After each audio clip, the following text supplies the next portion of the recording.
Assalamu alaikum, everyone. Welcome to Modern Dawa. Thank you for tuning in.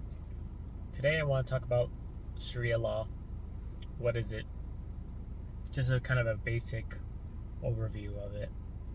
I'm not an expert in this field, but I feel like it needs to be talked about, especially in these days where it's just looked and frowned upon, and people have this sort of idea that modern Western civilization is the way to be, and that's the perfect way of life, is how the West lives their life and how the philosophy is. So I would say that it's the opposite, right? So with Sharia law, basically what it is we have a law system based on the Quran and the Sunnah of Prophet Muhammad Sallallahu Alaihi Wasallam, and then we have like an overall consensus of what should be implemented in regards to laws and regulations of the land, and it's based on, of course, the revelation from God and the Prophet Muhammad Sallallahu Alaihi Wasallam. So we have a strict basis and guidelines that come from the Creator Himself, and we implement that to the land. So it's the best form of law you can have because it comes from the one who created all of us.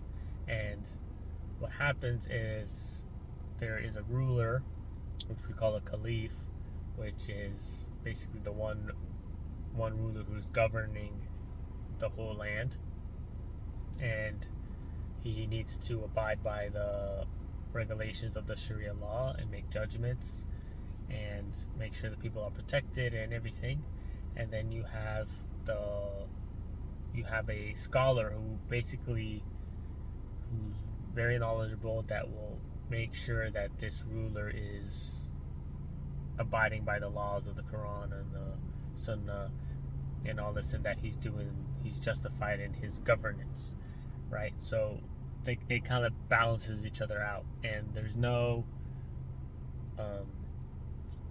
greed that's involved, and power and money, because it's all based on the Quran, the Sunnah, and Islam. The only thing is whether you're deviating from that or you're sticking to it, right? And you're doing it the Sharia law the correct way. That's all we're worried about, and we're making sure that everyone in the land is following Islam properly, that the taxes are paid. If you're not a Muslim, you pay what's called the jizya tax. If you are a Muslim, you pay zakat, which is 2.5% of your savings at the end of the year, and this filters back into the economy, to the lower class. So it's a beautiful, balanced system, and you know that there's laws and regulations and deterrent punishments that are implemented, and this is all based on divine revelation, right? So it's the way of life we should all really be striving and living in. However, today we don't see that kind of authentic Sharia law being implemented, mainly because most of these Middle Eastern countries have been colonized and by Western philosophies and countries like the British or Americans or whatnot, that went in and tried to colonize these areas and bring in their own ideologies as far as democracy and liberalism, secular states. And even though some of these countries, they've left these countries in the Middle East, they still left their crumbs there, and a lot of these Middle Eastern countries are still secular and part Sharia, which it's not authentically pure Sharia. I can't name one real country that implements the Sharia law as it should be, and we don't even have a caliph in Islam right now, so it's hard to look at an example of any of these Middle Eastern countries of regards to Sharia law.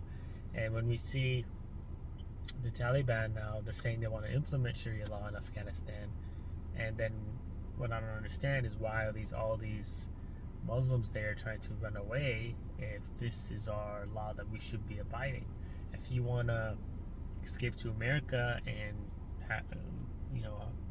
live in democracy and all this and their way of life, go ahead, but you you have to really reflect on your life. And don't you want an Islamic law if you're a Muslim? Why do you want to live in a Western ideology? They only focus on this dunya and this life, right? They're not focused on the next life like the Sharia law is. They want to make sure that your life here is abiding by the laws of the Quran, so that your afterlife would be you'd be saved in the akhirah, you know. But it's either here or there. And when we look at the modern Western philosophy and ideology, people may ask, "Oh, why isn't it better? There's freedom, democracy, and people can vote, and all this, and it's in the power of the people, freedom of speech, and yada yada." Well, the thing with that is, we have when you put in the power in for the people to make judgments and stuff, it's going to divide people. Everyone has separate ideologies. Everyone has subjective views on everything. Abortion's bad, abortion's not bad, this law. And when you don't have a divine governance like the Quran or Prophet ﷺ and the Sunnah, it's basically up to your own whims and desires, and not everyone agrees on things. So there's always going to be back and forth. You see this with the Republican and Democrats, and going against each other, and they're all powered, they're all influenced by these big corporations and money laundering and all this. Who has the most money? Who can influence the one party the most? Because if there's a judicial system, but really it's all based on these big corporations. Whoever puts the most money into the laws they want implemented to one particular party, that's going to make the party force laws that the corporation wants, because they're getting money from it. So it's not like they're for the people and doing what the people want. It's just what these big corporations want, and they are the ones who have the money, who can influence these parties to make decisions on their behalf. So we're left to just to try here as a people of the country, but at the same time we think we're making a difference. It's not in our hands. It's in the hands of these big tech, big corporations, and that's the big difference between Sharia law and the law of democracy, is that Sharia law is not influenced by money and power. You can't influence. It's all based off Quran and Sunnah. It's not based off whims, desires, money, and that could change like this, like that, and all these subjective views. No, Sharia law, we have one objective view. We know what's right or what's wrong. We don't need to argue about these things. If someone's out of line and going out of the Quran, out of the Sunnah, then we put them in check, and that's what the scholar is there for, to put the ruler of the land in check, to make sure he's ruling by the laws of the Sharia. And this should be implemented the right way in these Middle Eastern countries, inshallah, and then inshallah one day most of the other countries in the world, and if they do it right and they don't act extremist, because there is different schools of thought and all this, and we can get into that a little later. But this was just a kind of sneak peek review of what Sharia is and why it's a better system than the modern Western civilization system, and that if you're living in one of these countries, Islamic countries, you don't want Western colonization. You don't want to live in this Western type of ideology, type of world, because you might get some freedoms in the dunya to do whatever you want, but we don't want that really as Muslims. We don't want to just go off our desires. We want to stick to our deen. We want to thrive for the afterlife, not for this dunya. And that's what the modern West is focused on, and that's why they want to colonize everything, because they feel like we should live the way they live. But no, we don't abide by the laws of other people. We don't abide by the laws of the West. We don't bow down to the West. We bow down to Allah subhanahu wa ta'ala.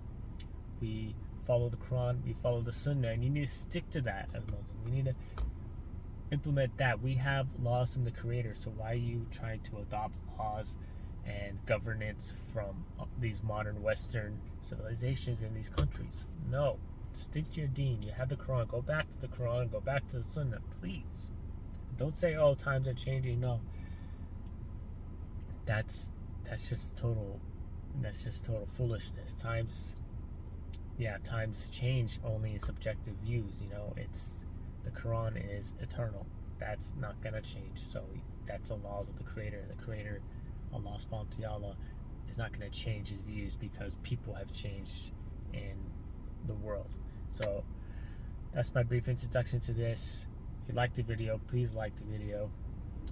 Subscribe, comment below, let me know who you are if you're a new subscriber, and stay tuned for more videos, inshallah.